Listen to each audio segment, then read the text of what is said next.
কিরে খাড়ামুসি, তুই আমার বাড়ির সামনে? অপেক্ষা তো দাদা আমার ওই একটাই, শুনলাম যে আপনার বলদের অসুখ হয়েছে। ওই খবর শুনেই মনে করেন যে এখানে এসে ধর্ণা দিছি দাদা। তুই যতই অপেক্ষা কর, লাভ হবি না রে খাড়া। ইয়াসিন ডাক্তারের কাছে মনে কর যে চিকিৎসা চলছে। ওই শুনেছি দাদা, আপনি যতই চিকিৎসা করেন ওই গরু আপনার মরবে, এটা আমি নিশ্চিত। ওই গরু আপনার ভালো হবে না দাদা। শালা তুই তো কম শকুন নয় রে। ইয়াসিন ডাক্তার তো ঠিকই বলতো। ইয়াসিন ডাক্তারের কথা কি বলবো দাদা, ওই শালা তো মনে করেন যে আমাদের পেটে ভাত আর হইতে দিবে না। সারা দেশের মানুষ মরিয়া ছাপা ছাপা হয়ে যাচ্ছে দাদা। উঠে আর অর্ধেক লক্ষ্য নাই।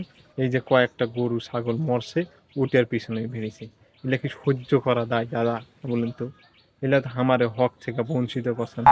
কত করিয়া বলছি যে ওর রক্ত বমি হোক, ভাঙ হোক, ভগবান কনা এই কথা তুলছে না। চিন্তা করছেন দাদা?